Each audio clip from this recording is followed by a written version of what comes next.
Dear student, मैं विद्यासागर और आप देख रहे हैं वीएस के विद्यासागर सिंह का चैनल। तो देखिए, ये वीडियो है आप लोग को क्लास 10वीं के हिंदी भाग 2 गोधली का जो पाठ है 2 यानी 20 के दांत। इससे पहले वाले जो आप वीडियो देखे होंगे तो उसमें हम आप लोगों को पाठ 1 श्रम विभाजन और जाति प्रथा के बारे में बताए थे और आप लोग उस वीडियो को देख लिए होंगे। नहीं देखे होंगे तो वीडियो का लिंक डिस्क्रिप्शन बॉक्स में है, आप लोग देख लीजिएगा। चलिए, अब यहाँ पे आप लोगों को पाठ 2 शुरू होता है। गोधली का पाठ जो है 2 शुरू होता है, यानी 20 के दांत। अब 20 के दांत कहने का मतलब आप लोगों को ये हो गया कि जहर वाला दांत। जहर वाला दांत मतलब इसमें आप लोगों को ऐसा बात को जानना है, ऐसा चीज देखने के लिए मिलेगा जो कि ऐसा बर्ताव हमारे समाज में कुछ लोग करते हैं और ऐसा ऐसा बात कुछ लोगों के सामने होता भी है।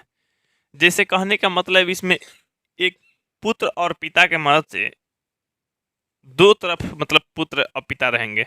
एक तरफ पुत्र पिता, एक तरफ पुत्र पिता, दूसरा पुत्र पिता, दूसरा पुत्र पिता है। और दोनों के रूप में दिखाया जाएगा कि कौन किसको सपोर्ट करता है। लेकिन ज़्यादातर देखा जाए कि अपने अपने पुत्र का ही सपोर्ट कर रहे हैं, गलती होने के बावजूद भी। इसमें आप लोग को जानेंगे सेन साहब और उनके पुत्र के बारे में। वो भी अपने पुत्र का ही सपोर्ट करते हैं। और एक गिरधर लाल होते हैं, उनके कंपनी फैक्ट्री में किरानी के काम करने वाले। उनका नाम उनके लड़का का नाम होता है मदन। गिरधर लाल भी अपने लड़के का सपोर्ट करते हैं। जब पूर्णतः जान जाते हैं कि हमारे लड़के में गलती ना होकर दूसरे में गलती है, फिर भी हमारे लड़का को दोषी माना जा रहा है, तो इसलिए वो भी अपने लड़के को सपोर्ट करते हैं। तो इस समाज में क्या क्या होता है, कैसे होता है, क्या क्या लोग समझता है, कैसे बढ़ावा देता है गलत चीज़ को भी देखते हैं। तो यहाँ पे देखिए, शुरू होता है हम लोगों को सबसे पहले लेखक के जीवन परिचय से। और लेखक के जो जीवन परिचय है, लेखक है इनके नलिन बिलोचन शर्मा। नलिन बिलोचन शर्मा। और नलिन बिलोचन शर्मा से जो रिलेटेड है 1-2 प्रश्न आप लोगों को हर साल आता है, आ सकता भी है। तो ध्यान दीजिएगा, कुछ बातों को, इंपॉर्टेंट बातों को इनके जो बारे में लेखक के बारे में देता है आप लोग को, जो दे सकता है। नलिन बिलोचन शर्मा का जन्म 18 फरवरी 1916 ईस्वी में पटना के बंदरघाट में हुआ। वे जन्मना भोजपुरी भाषी थे। जैसे पटना में हुआ था, पटना मतलब बिहार में हुआ। अब बिहार में है तो भोजपुरी भाषी थे, मतलब भोजपुरी बोलने वाले। वे दर्शन और संस्कृत के प्रख्यात विद्वान महामहोपाध्याय पंडित राम अवतार शर्मा के ज्येष्ठ पुत्र थे। ज्येष्ठ पुत्र माने बड़े पुत्र थे। माता का नाम रत्नावती शर्मा। उनके व्यक्तित्व निर्माण में पिता के पांडित्य के साथ उनकी प्रगतिशील दृष्टि की भी बड़ी भूमिका थी। उनकी स्कूल की पढ़ाई पटना कॉलेजिएट कॉलेज से हुई और पटना के विश्वविद्यालय से इन्होंने संस्कृत और हिंदी में एमए किया। ये इतना चीज़ किए, पटना में ही एमए भी किए, संस्कृत और हिंदी में एमए ये किए हैं। वे हर प्रसाद दास जैन कॉलेज आरा, रांची विश्वविद्यालय और अंत में पटना विश्वविद्यालय में प्राध्यापक रहे। तो हम लोग को जैसे आरा, रांची, ये सब सुनने के लिए आ रहा है, तो ये सब क्या बिहार में है या था? हाँ, रांची अलग हो गया, लेकिन वो भी कुछ वर्ष पहले बिहार का ही भाग हुआ करता था। यहाँ पे देख रहे हैं, सन 1959 में वे पटना विश्वविद्यालय के हिंदी विभाग के अध्यक्ष हुए और मृत्यु प्रयत्न मैंने मृत्यु जब हुई तो मैंने ये पद पे ही रहे हैं। मृत्यु प्रयत्न 12 सितंबर 1961 को इनकी मृत्यु हुई थी। इस पद पे बने रहे। कौन सी पद पे? तो ये हिंदी विभाग के अध्यक्ष के रूप में रहे। किस विश्वविद्यालय के? पटना विश्वविद्यालय के। माने कहने का मतलब पटना विश्वविद्यालय एक बहुत बड़ा विश्वविद्यालय हो गया। उस विश्वविद्यालय के हिंदी विभाग के अध्यक्ष रहे। तो सोच सकता है लेखक में दमखम है, नाम रुतबा है। यहाँ पे देखते हैं, यही है नलिन बिलोचन शर्मा। नलिन बिलोचन शर्मा। नलिन बिलोचन शर्मा के पिता का नाम क्या है? राम अवतार शर्मा। माता का नाम रत्नावती शर्मा। जन्म 18 फरवरी 1916 को। मृत्यु कब हुआ? 12 सितंबर 1961 को। अच्छा, पढ़ाई कहाँ से की है? हाँ, मैंने पटना विश्वविद्यालय, पटना मैंने हाई स्कूल और पटना कॉलेजिएट कॉलेज है ना, कॉलेजिएट स्कूल और पटना विश्वविद्यालय से ही किए, हिंदी संस्कृत से एमए किए थे। इतना हो गया। तो लेखक के बारे में इतना जानकारी तो लोगों को जानकारी होना चाहिए, याद रहना चाहिए। और भी कुछ बात है जो कि जानना चाहिए। हिंदी कविता में प्रपद्यवाद में प्रवर्तक और नई शैली के आलोचक नलिन बिलोचन शर्मा कहिए या नलिन जी की रचनाएं इस प्रकार है। अब रचना जो है इनका इस प्रकार है, रचना के नाम देखते हैं। दृष्टिकोण, साहित्य का इतिहास दर्शन, मानदंड, हिंदी उपन्यास, विशेषतः प्रेमचंद, साहित्य तत्व और आलोचना, आलोचनात्मक ग्रंथ, 20 के दांत, जो कि हम लोग जानेंगे आज इस वीडियो में, हम लोग जानने वाले हैं। 20 के दांत और 17 असंग्रहित पूर्व छोटी कहानियां, कहानी संग्रह, केसरी कुमार तथा नरेश के साथ काव्य संग्रह, नकेन के प्रपद्य और नकेन 2, सकल मिश्र ग्रंथ वाली, अयोध्या प्रसाद खत्री स्मारक ग्रंथ, संत परंपरा और साहित्य आदि संपादित ग्रंथ है। तो ये सब जो है इनकी रचना है। अब रचना तो लोग नहीं समझ में आया, रचना समझ में आने वाला चीज़ नहीं है, बस जानने वाला चीज़ है ये क्या क्या चीज़ की रचना किए हैं, ये नाम है। जिस तरह से कोई आजकल हीरो जो है फिल्म निकालता है, उसी तरह से इन लोगों का पहले रचना हुआ करता था। ये लोग जब लिखते थे तो लोगों द्वारा पढ़ा जाता था, समझा जाता था, और जो भी अच्छा बात बुरा बात को ये अपने उपन्यास या ग्रंथ में या कहानी में रचना में प्रस्तुत करते थे, दिखाते थे, लोग पढ़ता था। आज जो है आज के आधुनिक युग में इन लोगों के थोड़ी सी वैल्यू जो है मतलब न के बराबर रह गया है, क्योंकि फिल्म लोग देखना चाहता है, कहानी कौन पढ़ना चाहता है, बहुत कम लोग हैं। खैर देखते हैं आगे। तो ये जो है संपादित ग्रंथ है, बहुत सारा इनके ग्रंथ है। नलिन रचनावली, नलिन जी की रचना जो भी है ये सब है। चलो यहाँ पे देखते हैं। आलोचकों के अनुसार प्रयोगवाद का वास्तविक प्रारंभ नलिन बिलोचन शर्मा की कविताओं से है, कविताओं से हुआ है। अब देखो आलोचक के अनुसार अगर देखेंगे तो प्रयोगवाद का वास्तविक प्रारंभ जो है नलिन बिलोचन शर्मा के कविता ने किया। क्या किया? कविता, मैंने मेन इनका नाम बनाने में कविता ने किया, कविता उससे हुआ।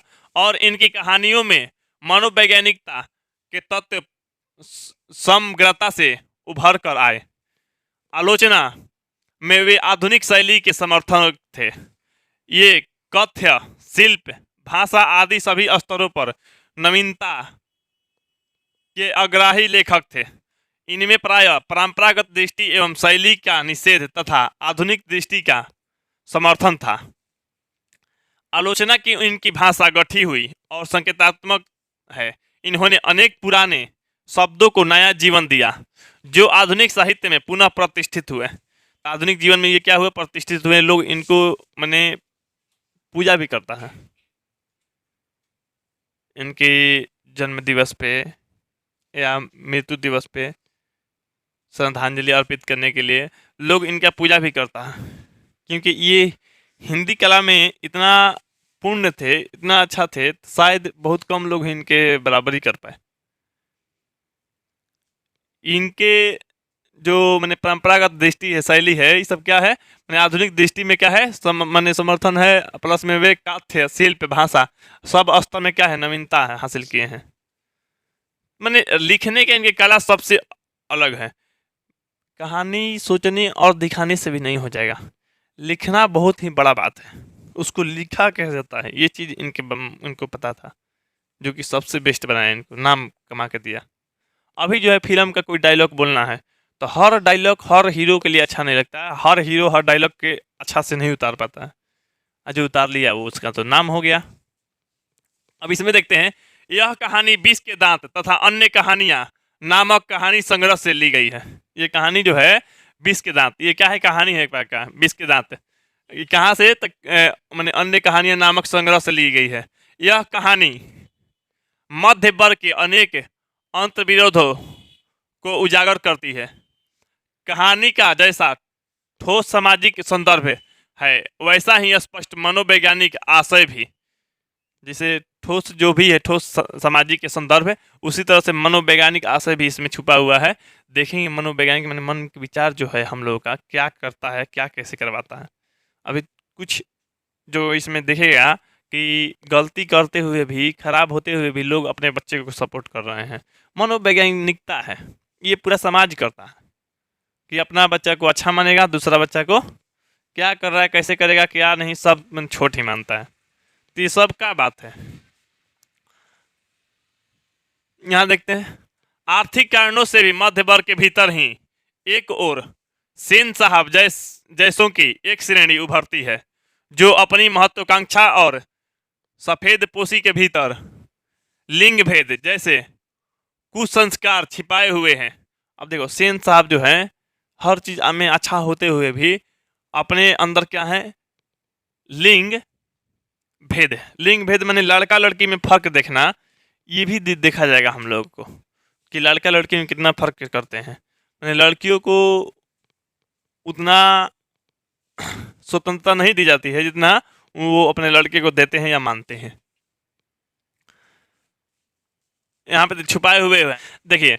तो दूसरी ओर गिरधर जैसे नौकर पेशा निम्न मध्य वर्गीय व्यक्ति की श्रेणी है जो कि अनेक तरह के थोपी गई बंदिशों के बीच भी अपने अस्तित्व को बहादुरी एवं साहस के साथ बचाए रखने के लिए संघर्षरत है।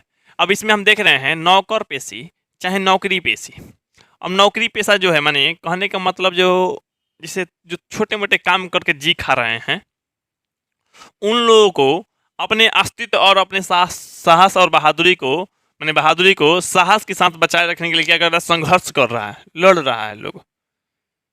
क्योंकि इन लोगों को हमेशा दबा दिया जा रहा है, अपना इज्जत बचा रहा है लोग बहादुरी के साथ। इस कहानी में ऐसा ही कुछ देखने के लिए मिलेगा कि हम भी किसी से कम नहीं हैं, गरीब हैं या धनी हैं। अभी देखा जा रहा है यह कहानी सामाजिक भेदभाव, लिंग भेद, आक्रामक स्वार्थ मैंने समझ रहा है ना, अपना स्वार्थ की छाया में पलते हुए प्यार दुलार के कुपरिणामों को उभारती हुई सामाजिक समानता एवं मानव अधिकार के महत्वपूर्ण वानगी पेश करती है। तो जो भी ये समाज की समानता और मानव अधिकार है उसकी महत्वपूर्ण वानगी पेश करती है ये कहानी। ये कहानी है गोधली के भाग 2 के 20 के दांत। 20 के दांत मैंने जहर के दांत, एक तरह से कहो, इसका मतलब जहर के दांत। अब देखते हैं यहाँ पे कहानी आप लोगों का स्टार्ट हो जाता है 20 के दांत। तो 20 के दांत देखिए, सेन साहब की नई मोटर कार बंगले के सामने बरसाती में खड़ी है। काली चमकती हुई स्ट्रीम इंड जैसे कोयल घोंसले में की कब उड़ जाए। सेन साहब को इस कार पर नाज है। सेन साहब को इस कार पर क्या है, नाज है, फक्र महसूस करते हैं, नाज है, अपने आप को माने महान मानते होंगे, इस कार्य को रख के खुश होते होंगे, नाज है इस कार्य पे। बिल्कुल नई मॉडल 7,500 में आई है। मॉडल जो है 7,500 में आई है। काला रंग, चमक ऐसी कि अपना मुंह देख लो, इस कार की ऐसे चमचमाहट है। कहीं एक धब्बा दिख जाए तो क्लीनर और सोफर की सामत ही समझो। माने जो क्लीनर और जो साफ करता है इसको, ड्राइवर जो है इसका, सोफर में ड्राइवर यानी जो चलाने वाला, रख रखाव करने वाला, उन लोगों का सामत समझो। मैंने उनके लिए एक काम बढ़ गया, थोड़ा सा भी दाग धब्बा दिख जाए तो। मेम साहब की सख्त ताकीद है कि खोखा खोखी गाड़ी के पास भटकने ना पाए। खोखा खोखी मतलब जो उनके बच्चा बच्ची है सेन साहब के, इस गाड़ी के पास भटकने ना पाए। नहीं तो बच्चा बच्ची आएगा तो इस पर कुछ लिख देगा, कहीं पे कुछ रगड़ खिला देगा, दाग लगा देगा, धब्बा कर देगा, स्क्रैच ला देगा। तो इसलिए गाड़ी के पास अपने लड़का लड़की को भटकने भी नहीं देते हैं। तो यहाँ पे देखते हैं, लड़कियां तो पांचों बड़ी सुशील हैं। जो 5 गो लड़की हैं इनकी बहुत सुशील है। 5-5 ठहरो और सो भी लड़कियां तहजीब और तमीज की तो जीती जागती मूरत ही है।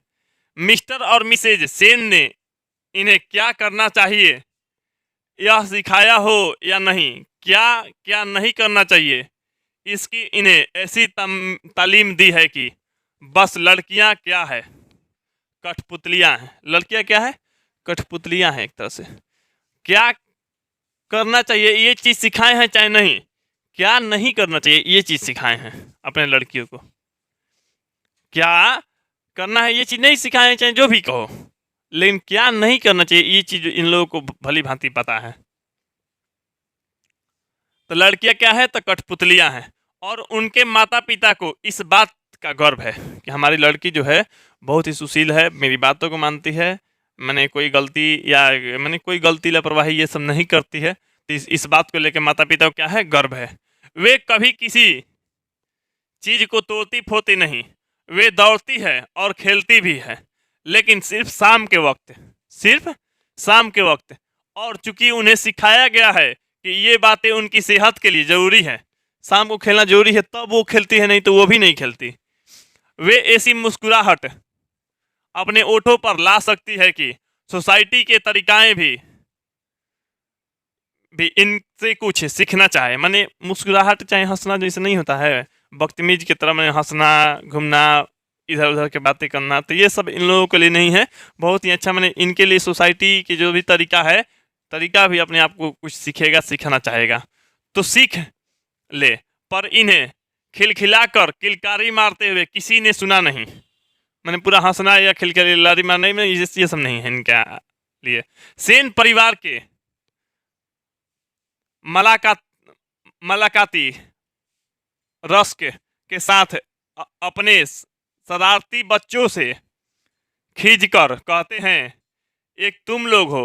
मैंने कहने का मतलब है, इसे हुसैन साहब के लड़कियों को उदाहरण दे के लोग बोलते हैं, जिसे कहने का मतलब, जैसे मान लो हुसैन साहब हैं तो कोई गांव में रहते होंगे, तो उस गांव के सभी पेरेंट्स गर्जीवन अपने अपने लड़के को डांटते थे। तो सेन साहब के लड़कियों का उदाहरण लेके, तो देखो एक सेन साहब की लड़की है, कितनी अच्छी है, एक तुम लोग हो। नहीं होता है, तुम लोग गांव में भी, या तुम लोग मम्मी पापा भी डांटते होंगे तो बोलते होंगे, देखो एक उनका लड़का है, एक उनकी लड़की है, कितना अच्छा कर रही है, एक तू लोग है बदमाशी कर रहा है, आंटी कर रहा है, ये कर रहा है, वो कर रहा है। तो सेन परिवार के माने मुलाकाती रस्क के साथ अपने शरारती बच्चों को खींच कर कहते हैं कि एक तुम लोग हो और मिसेज सेन की लड़कियां हैं। अब ये फूल का गमला तोड़ने के लिए बना है, मैंने इसी ने लोग डरता है, तो इस तरह से बताएगा, तोड़ने के लिए बना है, तुम लोगों के मारे घर में कुछ भी तो नहीं रह सकता। कुछ लोग अपने मैंने बच्चे को डांट रहे होंगे। तो ये सेन साहब की 5 लड़कियां हैं, 1 2 3 4 5 लड़कियां हैं। अभी 5 के बारे में देखेंगे। सो जहां तक सेन परिवार की लड़कियों का सवाल है, उनसे मोटर गाड़ी या मोटर की चमक दमक का कोई खास खतरा नहीं था, क्योंकि लड़की जो है एकदम अच्छी तरह से सीखी हुई है, कोई भी गलती नहीं करती है, तो मोटर गाड़ी के कोई भी खतरा नहीं था लड़कियों से।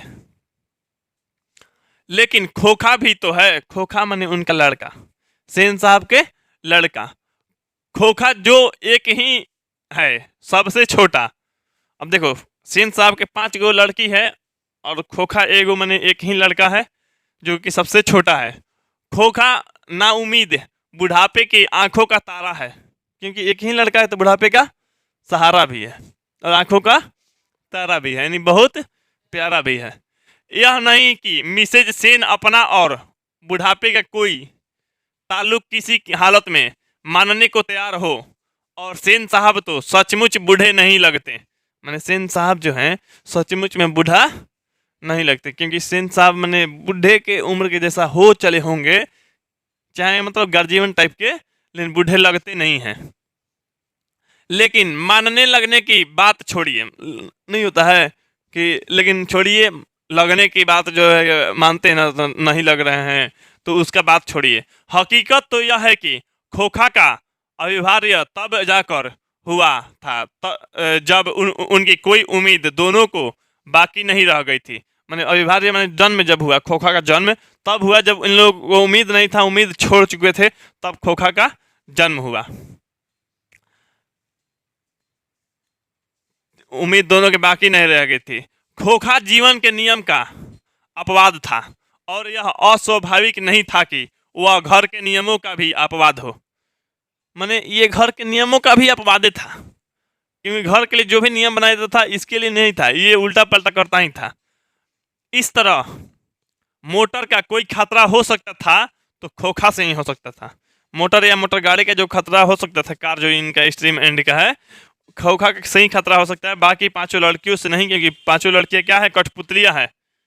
ये क्या है, एक तरह से मूर्त है।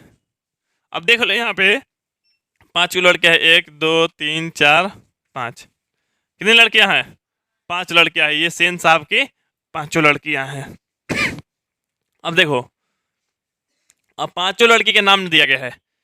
बात ऐसी थी कि सीमा, क्या, सीमा, रजनी, आलो, सुफाली, शेफाली, आरती, 5 हुई। तो अब यहाँ देखते हैं, ये सीमा, रजनी, आलो, शेफाली, आरती, इस तरह से 5 गो इनकी लड़कियां हैं। पांचों आप लोग देख रहे होंगे, ठीक है। चित्र हम इसलिए दिखा दिए ताकि आप लोगों को कम से कम देख के कुछ मन में उस टाइप का, उस परिवेश का, उस माहौल का, उस स्थिति का एक फिल्म की तरह बन सके स्थिति। खैर देखते हैं यहाँ से। बात ऐसी थी कि सीमा, रजनी, आलो, शेफाली, आरती, पांचों हुई तो उनके लिए घर में अलग नियम थे, दूसरी तरफ की शिक्षा थी, और खोखा के लिए अलग दूसरी, माने खोखा जो है लड़का, लड़का के लिए अलग नियम और शिक्षा था, और लड़की के लिए अलग नियम और शिक्षा था। तो ये लिंग भेद हो रहा है कि नहीं, लिंग भेद माने लड़का लड़की में फर्क देखा जा रहा है, फर्क दिखाया जा रहा है। कहने के लिए तो सेनों का कहना था कि खोखा खातिर अपने बाप का बेटा ठहरा, उसे तो इंजीनियर होना है। क्या होना है, हाँ, किसको इंजीनियर होना है, कि सेन साहब के लड़का जो है खोखा, माने कह सकती हो, तो खोखा, सेन साहब अपने लड़के को कहते हैं खोखी लड़कियों को, खोखा खोखी पता है ना। तो यहाँ पे इस तरह से, तो यहाँ पे जो खोखा को क्या होना था, उसे तो इंजीनियर होना है, माने इंजीनियर बनना है। अभी से उसमें इसके लक्षण दिखाई पड़ते थे, इसलिए ट्रेनिंग भी उसी, मैंने ट्रेनिंग भी उसे वैसी ही दी जा रही थी, मैंने इंजीनियर बनने वाला। बात यह है कि खोखा के दुर्लित स्वभाव के अनुसार ही सेनों ने सिद्धांतों को भी बदल लिया था। अक्सर ऐसा होता है कि सेन परिवार के दोस्त आते हैं। अब देखो यहाँ पे कुछ अजीब चीज देखने के लिए मिलेगा और जानने के लिए मिलेगा, जो कि बहुत ही रोचक है, अच्छा बात है। अब सेन साहब के क्या होते हैं, सेन परिवार में दोस्त आते हैं, नहीं होता है तुम लोग के जैसे घर भी है, जब तुम लोग अपने घर पे 4 दोस्तों को बुला लिया, बर्थडे पे चाहे संडे पार्टी करने के लिए बुला लिया, पिकनिक पे बुला लिया, तो उसी तरह के सेन साहब के कुछ परिवार में दोस्त लोग आते हैं सेन साहब के।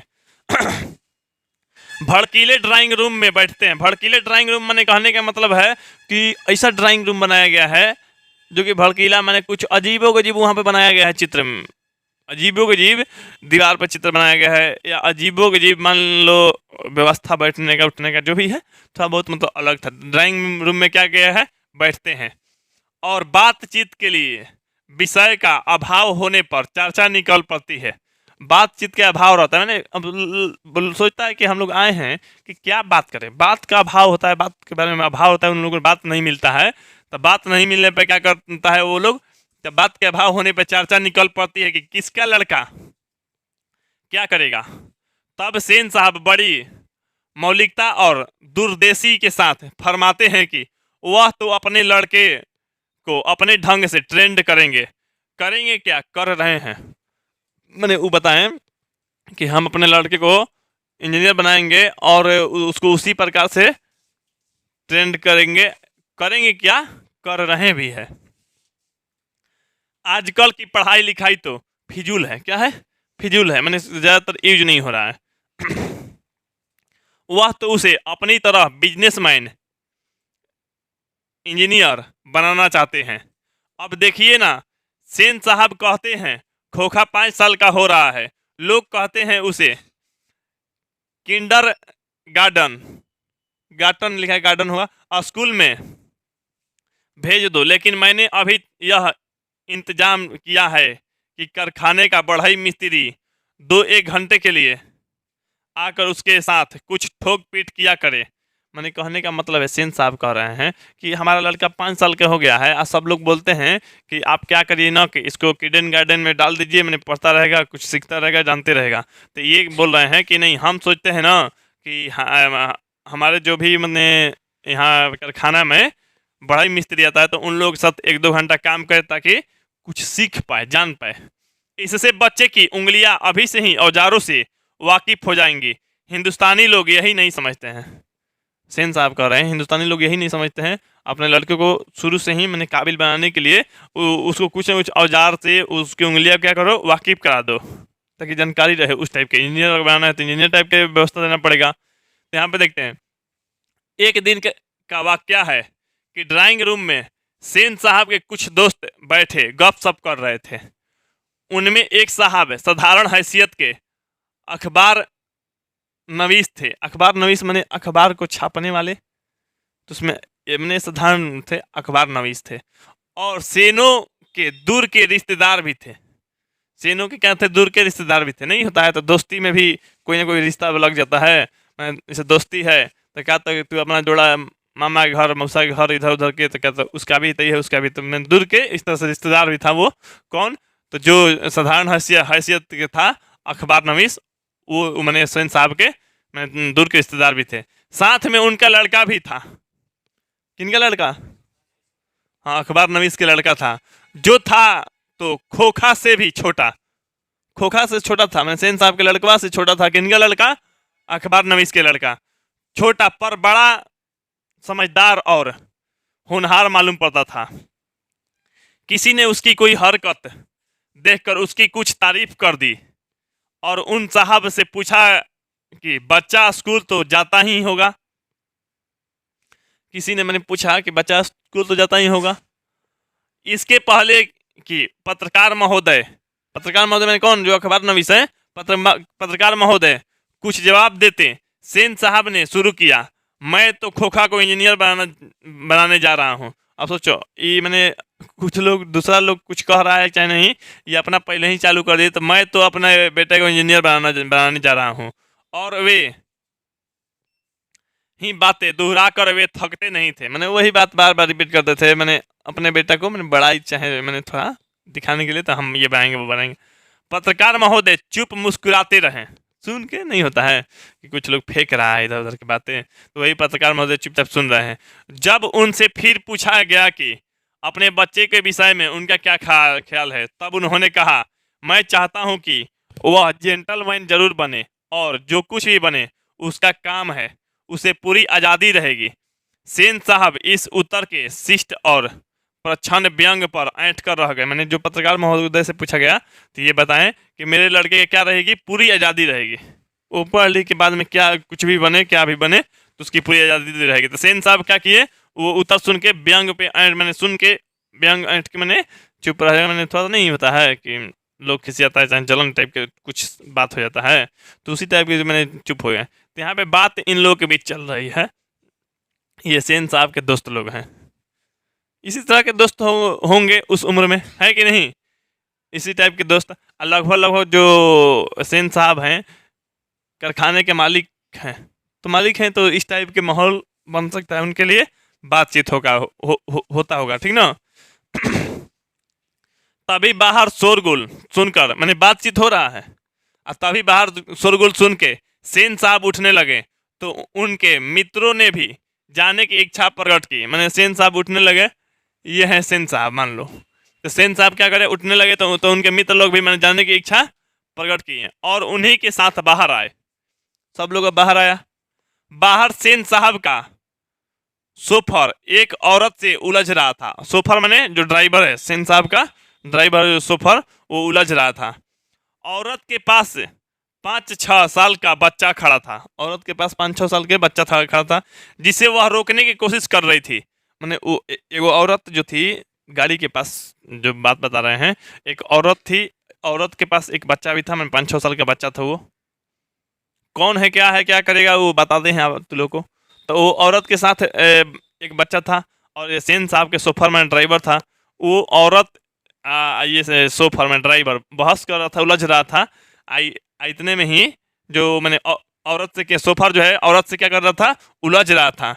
औरत के पास जो 5-6 साल के बच्चा था, जिसे रोकने के लिए कोशिश कर रही थी, औरत यह रोकने के लिए कोशिश कर रही थी, मैंने लड़के को मारने के लिए दौड़ता होगा, जाता होगा, तो हम मारेंगे इसको, सोफर को मारेंगे, मैं ड्राइवर को मारेंगे। तो इसलिए औरत को क्या कर रही थी, रोकने की कोशिश कर रही थी।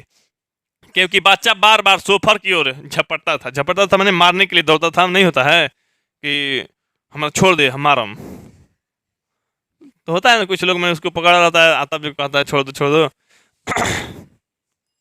सेन साहब को देखकर औरत सहम गई।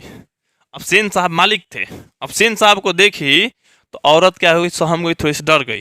तो मान लो हम लोग बहस कर रहे हैं, मालिक आ गए ना। सेन साहब को देख के औरत थोड़ा सहम गई।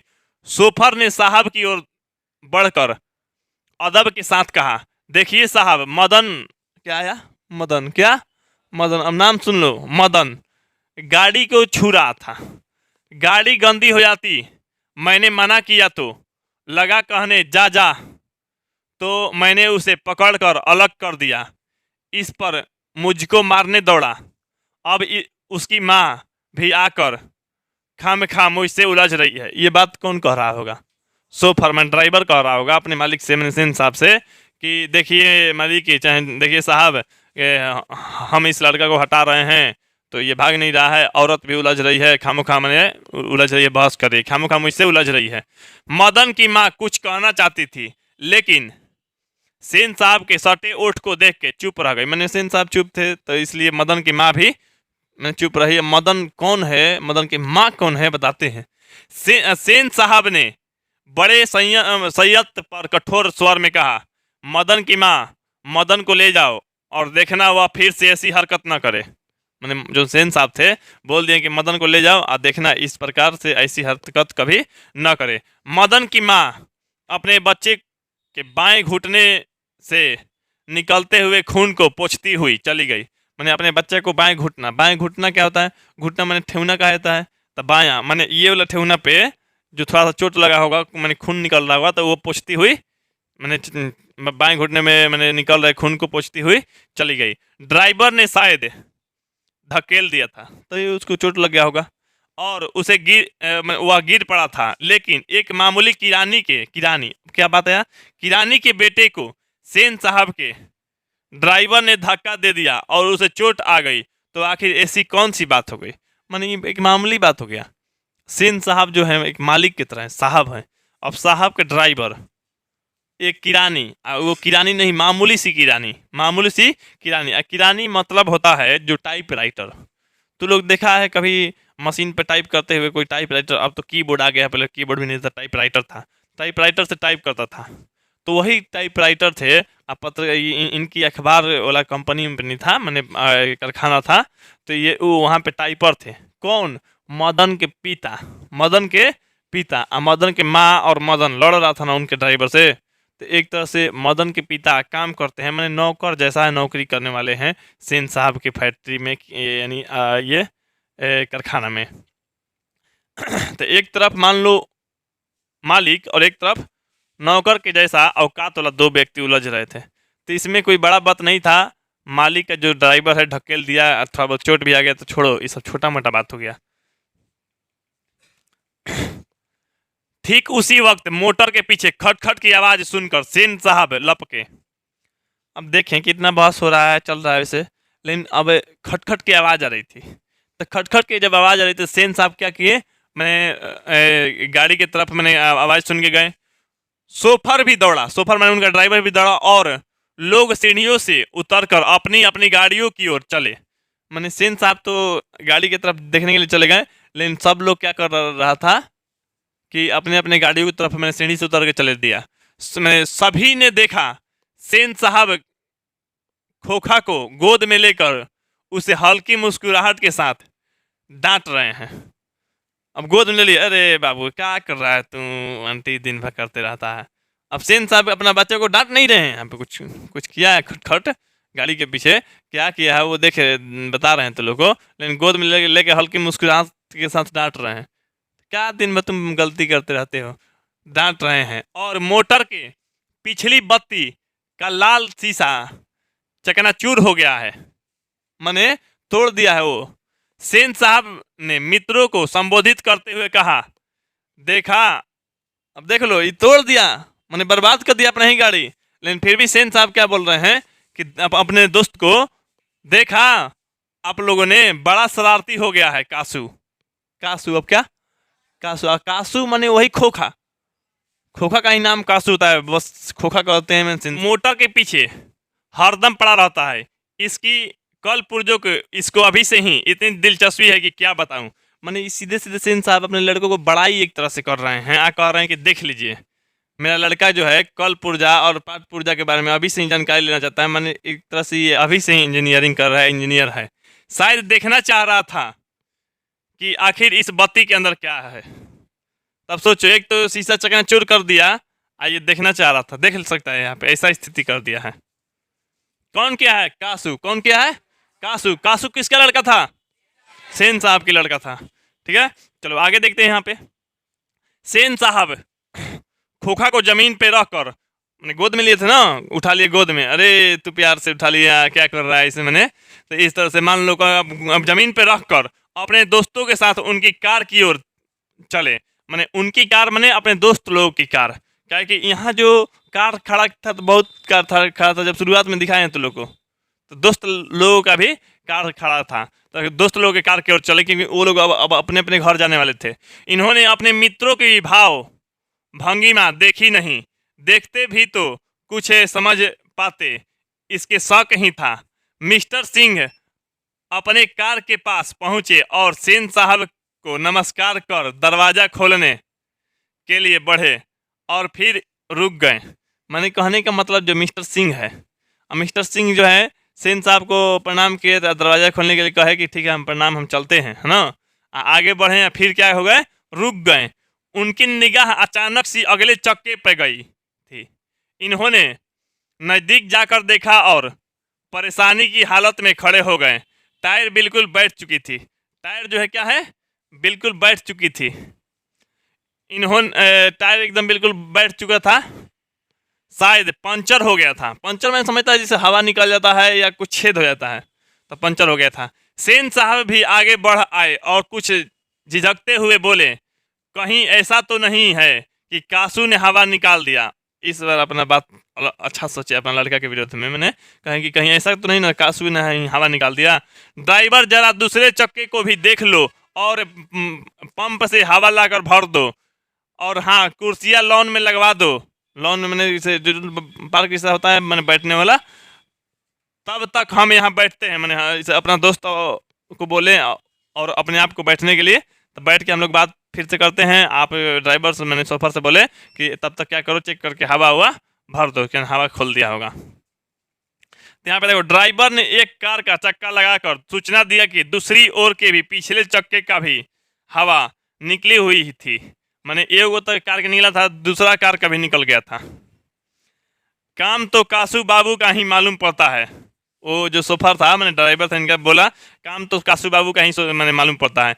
इधर ही खेल रहे थे, सोफर ने बताया और पंप लाने को चला गया। उन्होंने बताया कि इतना बात चला गया। मैंने जो काम था किसका किया गया था, ये काम कासू के। अब देखो मुखर्जी साहब की गाड़ी सकुशल थी, मैंने ठीक थी, कोई दिक्कत नहीं था, और वह अपने और पत्रकार महोदय के परिवार के साथ चलते बने। सेन साहब और मिस्टर सिंह लॉन की कुर्सियों पर बैठकर बातें करते रहे। बातों के सिलसिले में ही सेन साहब ने बतलाया कि कासू ने इधर चक्कों से हवा निकालने की हिकमत जान ली थी, है ना। मैंने इसे बताया कि जान रहे हैं आप कुछ भी कहिए, मेरा लड़का बहुत अच्छा है, हवा निकालने के लिए जान लिया, पहले ही सीख लिया है। सोचिए कितना बुद्धिमान है, अभी छोटा सा है तब जान लिया है।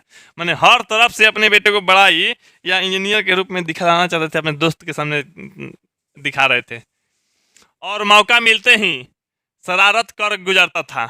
उनका अपना ख्याल था कि उसकी इन हरकतों को देखकर यह साफ मालूम होता है कि इंजीनियरिंग में इसकी दिलचस्पी है। मैंने अपने लड़के को बताते देख रहे हैं, इसका हरकत देख के ही मालूम हमको पता है कि ये क्या बनना चाहता है। मैंने इंजीनियरिंग करना चाहता है, इंजीनियरिंग में इसका दिलचस्पी है। इसी तरह की दूसरी बेमतलब की बातें होती रही। मैंने कुछ भी नहीं होता है, मैंने बात होती रहा जब तक कि चक्कों में पंप नहीं हो गया और मिस्टर सिंह रुखसत नहीं हो गए। मैंने जब तक रुखसत नहीं, जब तक नहीं निकले, तब मिस्टर सिंह जो ये सोफर है, ड्राइवर गाड़ी में लगाया, उनका गाड़ी है मिस्टर सिंह के, है ना, जो व्हाइट वाला है, सफ़ेद वाला। तब चक्का लगा, चक्का का क्या मैंने हवा भराया दोनों में, तब जाके वो गए। तब तक बात हो रहा था। सेन साहब अंदर लौटे तो बेरा को, मदन के पिता गिरधर लाल को, जो उसकी फैक्ट्री में किरानी था और अहाते के पास कोने में आउट आउट व्हाइट नहीं आउट हाउस में रहता था। आउट हाउस मैंने वो मैंने घर दे दिए होंगे, आउट हाउस में जो भी है, मैंने थोड़ा सा बाहर वाला घर होगा उनका, तो वो दे दिए थे। बुला लाने को हुक्म दिया। अब देखो, अब किसको बुला लाने के? गिरधर लाल का था। जाइए आप गिरधर लाल को बुला लाइए, जो किरानी में मैंने काम करता है, तो गिरधर लाल को बुलाने के लिए मैंने हुक्म दिए। गिरधर लाल आया और सेन साहब के सामने सिर झुकाकर खड़ा हो गया, जैसे खून के जुर्म में कैदी जज के सामने खड़ा हो जाता है तो मैंने सजा मेरा माफ हो जाएगा, इसलिए खून के जुर्म में मैंने खड़ा रहता है। सेन साहब ने ठंडी बेलौस आवाज में कहना शुरू किया, देखो गिरधर, मदन का आजकल बहुत शौक हो गया है। मैं तुम्हारी और उसकी भलाई चाहता हूँ। गाड़ी को गंदा किया, वह अलग मना करने पर ड्राइवर को मारने दौड़ा और वह मेरे सामने भी डरने की बदले उसकी ओर झपटता रहा। मैंने ड्राइवर को से लड़ रहा था ना, उनका लड़का कौन? मदन लड़ रहा था। गिरधर लाल के पुत्र था मदन, जो अपनी माँ के साथ था, वहाँ पे लड़ रहा था। तो उसकी माँ पकड़ रही थी, जिसका घुटना जो बाएं घुटना में चोट आ गई थी, खून से पोंछ के उसकी माँ लेकर चली गई, वही गिरधर लाल है। मैंने वो जो लड़का का चोट लगा था, मदन के पिता है गिरधर लाल। तो गिरधर लाल को बुला के डांटने लगे कि तुम्हारा लड़का जो है न मदन, ऐसा ऐसा गलती कर रहा है, उसको सुधारो, देखो, समझाओ। गाड़ी के आसपास भटक रहा है, क्योंकि ये गाड़ी के आसपास भटकने भी नहीं देते हैं किसी को।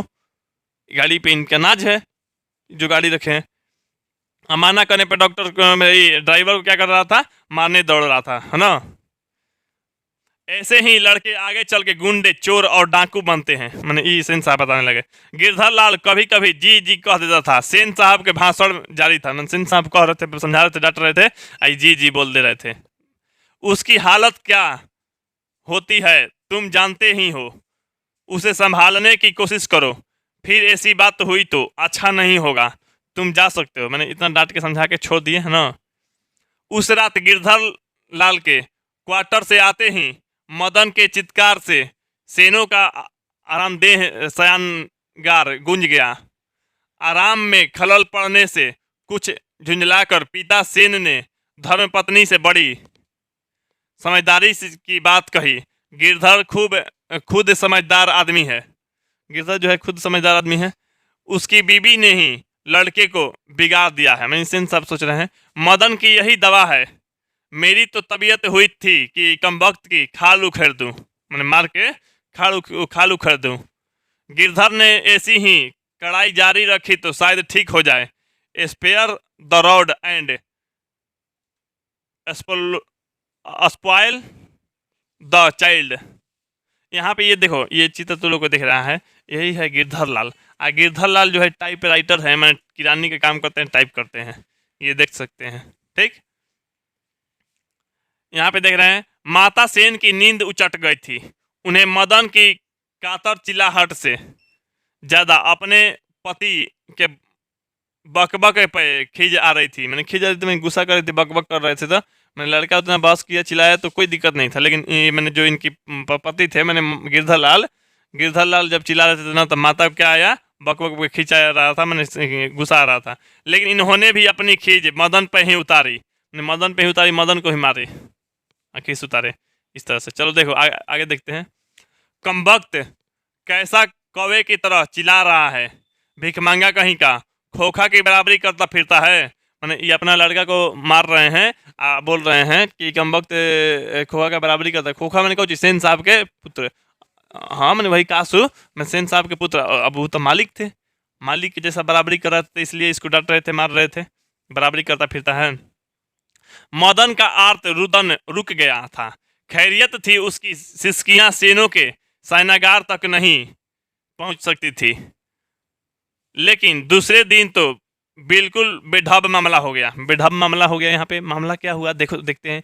शाम के वक्त खेलता कूदता खोखा बांग्ले के अहाते से बगल वाली गली में जा निकला। बंगला के अहाता मैंने जिससे हाथा होता है ना, हाथा या बाउंड्री होता है ना, किसी भी घर के मैंने से बड़ा फैमिली से है, धनी मैन से, तो उसका बाउंड्री होता होगा, तो बाउंड्री में लोग खेलता है। तो बाउंड्री से बाहर निकल के, हाथे से बाहर निकल के गली में चला गया, है ना, बगल वाली गली में जा निकला। वहां धूल में मदन पड़ोसियों के आवारगर्द छोकरों के साथ लट्टू नचा रहा था।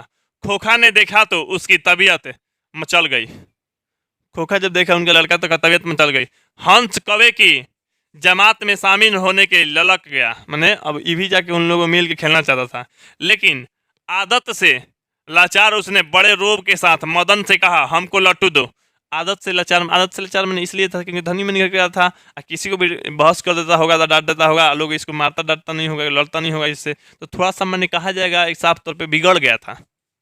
जो कासू था, खोखा था, बिगड़ गया था, मारपीट खोज रहा था। नहीं तो वो मैंने अपना रोब से दो लट्टू, मेरे को लट्टू है चाहे नहीं, हमको लट्टू दो, हम भी खेलेंगे चाहे हम भी खेलेगा। दूसरे लड़के को कोई खास उज्र नहीं था, मैंने खास कोई दिक्कत नहीं था दूसरा लोगों को, लेकिन मदन को था, क्या कि मदन डटाया था, अपने पिता से पिटाया था, इसी के पिता के कारण, इसी के पिता गाड़ी के कारण, है ना, चाहे उसी के बहस के कारण। तो दूसरे लोगों का खास कोई मतलब नहीं था। वे खोखा को अपनी जमात में ले लेने के फायदे को नज़रअंदाज नहीं कर सकते थे। दूसरा लोग क्या था, दूसरा लोग सोच रहा था चलो ये आ जाएगा, खेलने में फ़ायदा है, तो कोई चीज़ मान लो अगर लट्टू उट्टू खरीदना है तो ये खरीद के ला देगा। नहीं, लोग चाहता है तो जाए धनी बना तो खिलाओ, खिलाएंगे तो वो चीज़ कुछ कुछ खरीद के ला देगा, अच्छा अच्छा खेलते रहेंगे हम लोग। तो इस फायदा को क्या नज़रअंदाज नहीं कर सकता था दूसरा लोग, पर उनके अपमानित प्रताड़ित लीडर मदन को यह बात कब मंजूर हो सकती थी। अपमानित हुआ था, प्रताड़ित हुआ था, पिटाया था बेचारा, तो वो अपना भी मान मर्यादा का रखना चाहता है, इज्जत प्रतिष्ठा को, उसके लिए ही तो संघर्ष कर रहा है, उसी के लिए तो लड़ रहा है। उसने छूटते ही आवाज दिया, अबे भाग जाए यहाँ से, बड़ा आया है लट्टू खेलने वाला। मैं मदन किसी आगे भाग यहाँ से, आया है लट्टू खेलने, है भी लट्टू तेरे, जा अपने बाबा के मोटर कार पे बैठ। मोटर कार के चलते बेचारा डटा पिटा था, तो खिसिया कहा जाओ जाके अपना मोटर गाड़ी मैंने गाड़ी पे जाके बैठ जाओ, यहाँ पे देख लो सब लट्टू नचा रहा है इस तरह से। यहाँ पे कौन है? हाँ मान लो मदन है यहाँ पे। हाँ कोई कासू आया यहाँ पे बोलने लगा कि हमको लट्टू दो नचाएंगे, हम भी खेलेंगे। चलो यहाँ पे देखते हैं। कासू तैस में आ गया, तैस मैंने गुस्सा में आ गया। वह इसी उम्र में नौकरों पर, अपनी बहनों पर हाथ चला देता था, और क्या मजाल कि उसे कोई कुछ कर दे। नौकर भी कुछ नहीं कर सकता था ना, बड़ी बहन चाहे सब थी, मैंने इस सब पे हाथ चला देता था। उसने आओ देखा ना तो मदन को एक घूंसा रस्सी दिया, मैंने मदन को मार दिया। और मदन को मार दिया तो मदन है गांव में के, और मदन है गांव में के तो छोड़ेगा नहीं, नहीं रे पुष्पा झुकेगा नहीं साला, तो उसी तरह से मदन छोड़ेगा नहीं साला। देखो चोर गुंडा डाकू होने वाला मदन भी कब मानने वाला था, क्योंकि इसको लोग बोल रहा था, इसके पिता ही बोल रहे थे, तो ऐसा बच्चा बाद में चल के चोर गुंडा डाकू बन जाता है, तो ये छोड़ने वाला है। वह झट से कासू पे टूट पड़ा, देख सकते हैं यहाँ पे कासू पे टूट पड़ा। दूसरे लड़के जरा हटकर इस द्वंद्व युद्ध का मजा लेने लगे, मैंने दूसरा लड़का जो है हट के थोड़ा दूर दूर पे अब द्वंद्व युद्ध का मजा लेने लगा कि आओ देखा जाओ। तो दोनों का उम्र लगभग सेम ही था, 1-2 बरस का इन्होंने था, लेकिन ज़्यादातर ऐसा कहा जाता है धनी घर के लड़के कमज़ोर हो जाते हैं, जो गरीब होता है वो कहीं ना कहीं लड़ने में, खेलने में, कूदने में हठा कठा होते हैं, मजबूत होते हैं, है ना। तो यहाँ पे सब लोग क्या कर रहा है, लड़ाई को देख रहा था, लेकिन यह लड़ाई हड्डी और मांस की बंगले के पिल्ले और गली के कुत्ते की लड़ाई थी। बंगला का पिल्ला नहीं, लोग पुसी कैट पालता है कि जो भी नाम रख के, एगो गली का कुत्ता होता है ना, तो दोनों के बीच में लड़ाई था, किसका, हड्डी के लेके, है ना, हड्डी को मैं लट्टू कह सकते हो। अहाते में यह लड़ाई हुई रहती तो कासू शेर हो जाता।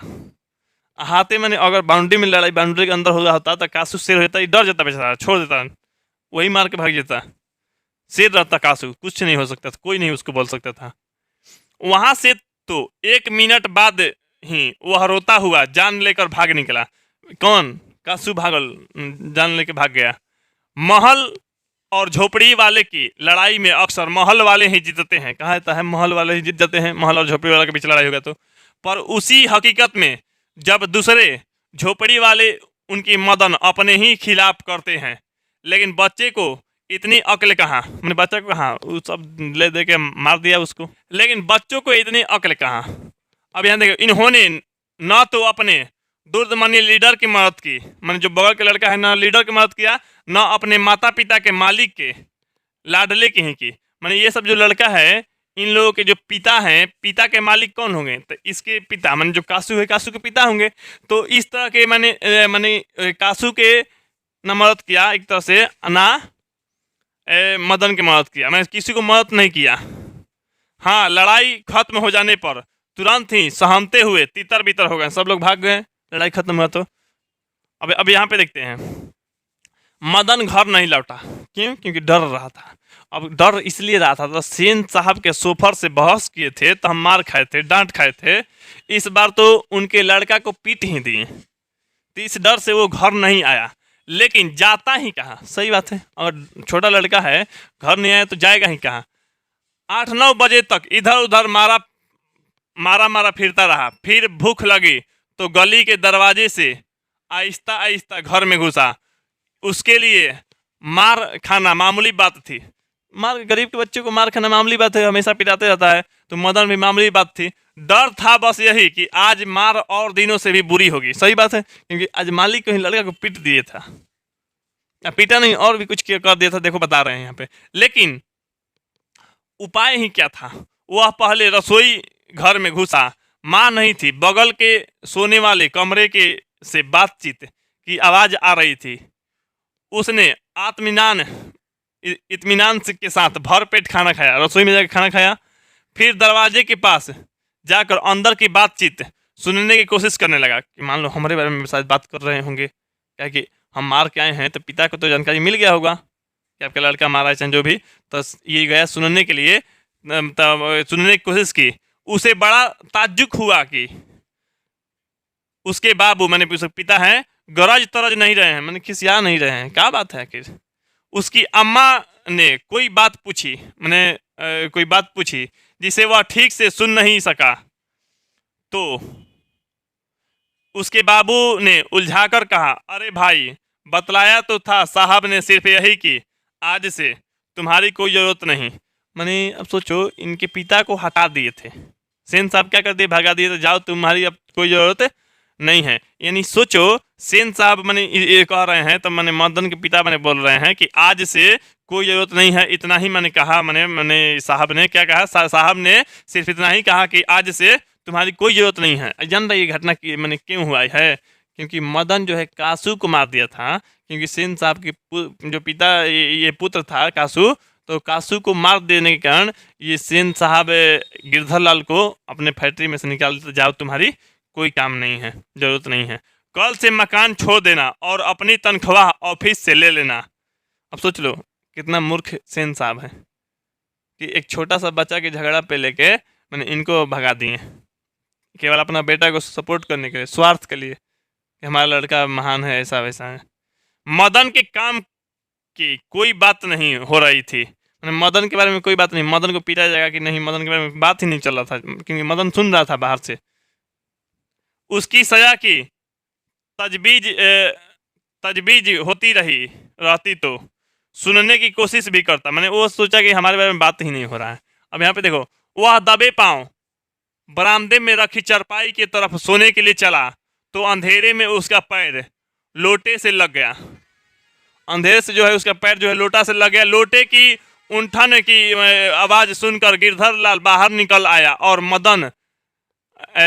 मदन की अम्मा भी उसके साथ थी। मदन चौंक कर घूमा और मार खाने के लिए तैयारी में छाती को अपने हाथों से बांध कर खड़ा हो गया। मैंने इस तरह सब जान गया कि हम रात में ही बात हो रहा है। मैं रात में ही अंधेरा था, अंधेरा में लोटा पैर से लग गया तो ढंढन की आवाज़ आई, तो मदन की जो पिता है माता दोनों आई, तो मदन तो जान गया था हम मराएंगे, क्योंकि मार के हैं हम मराएंगे। बेचारा मार खाने के लिए से मैंने छाती से हाथ को इसे बांध लिया और झुक गया मार खाने के लिए। अब देख रहा है क्या हो रहा है, तो खड़ा हो गया। मदन अक्सर अपने पिता के हाथों से पीटता था, बहुत ही पीटने पर रोता भी था, मगर बहादुरी के साथ। मैंने उतना डर भय नहीं, मैंने बहादुरी के साथ रोता था। अब यहाँ पे देखते हैं, गिरधर निसहाय निठुरता के साथ मदन की ओर बढ़ा। मदन ने अपने दांत भींच लिए, मैंने दांत दबा लिए, तो मैंने मदन डर गया, बेचारा जान गया कि अब मराएंगे, दांत भींच लिए है ना। चल देखो, उसके बाद है गिरधर मदन के बिल्कुल पास आ गया था कि अचानक वह ठिठक गया, उसके चेहरे से नाराजगी का बादल हट गया। अब देखो कि मैंने गिरधर लाल मैंने उसके जो पिता है मदन के, वो एकदम पास आए, बिल्कुल ये ठिठक देख के तज्जुब हुए कि ये क्या हो रहा है। उसने लपक कर मदन को हाथों से उठा लिया, मैंने गोद में उठा लिया। मदन हक्का बक्का अपने पिता को देख रहा था। उसे याद नहीं उसके पिता ने कब उसे इस तरह से प्यार किया था। मैंने उसको याद भी नहीं है कि हमारे पिता ने कब मेरे साथ मैंने ऐसा मैंने प्यार किए थे, मैंने कब ऐसा किए थे। मैंने कहने मतलब उतना लगाव नहीं था जो इस काम के लिए हो रहा है। अब देखो, अगर कभी किया भी था तो गिरधर उसी बेपरवाही, उल्लास और गर्व के साथ बोल उठा जो किसी के लिए भी नौकरी से निकाले जाने पर भी मुमकिन हो सकता है। शाबाश बेटा, एक तेरा बाप है और तूने तो वो खोखा के दो दो दांत तोड़ डाले। हा हा हा हा। मैंने इसके पिता और हंसने लगे। शाबाश, हमको नौकरी से निकाले, तू एगो है, हम तो नौकरी से निकालने पर थोड़ा दुख में है, एक तू है कि मालिक को ही बेटा को पीट दिया, अब उसके मार के दो दो दांत तोड़ दिए। तो इसी बात पे ये हंस रहे थे, देख रहे हैं ना, दो दो दांत तोड़ दिए हैं। तो ये प्रश्न पूछता है कितने दांत तोड़ दिए थे? दो दांत, देख लो उतना ही, दो दांत खलिया है, दो दांत। ठीक, अब चलो, अब ये तुम लोग का पाठ खत्म हो गया, यानी जो गोधली का पाठ था, पाठ 2 20 के दांत खत्म हो गया। अब तुम लोग को जो अगला वीडियो आएगा वो 3 पार्ट को आएगा, और 3 पार्ट के आएगा तो अगला वीडियो को तुम लोग को इंतजार करना है। लेकिन आप लोग के लिए एक आवश्यक सूचना है, जो 2024 में एग्जाम देने वाला लड़का या लड़की है, उन लोगों को आप लोग सूचना दे दीजिए कि इस नंबर को नोट कर लीजिए आप लोग, और उन लोगों को सूचना दे दीजिए कि इस नंबर पर कांटेक्ट कर ले। अगर जिन लोगों को लाइव क्लास करना है, स्पेशल टारगेट बैच 4 घंटा का आप लोगों को क्लास कराई जाएगी, 1 घंटा के टेस्ट उसके साथ आप लोगों को। यहाँ पे आप लोगों को बैच जो स्टार्ट हुआ है 1 दिसंबर से बैच स्टार्ट हो गया, 1 दिसंबर 2022 से स्टार्ट हुआ है 2024 वाला बैच के लिए, और ये बैच चलेगा आप लोगों को 31 जनवरी 2024 तक।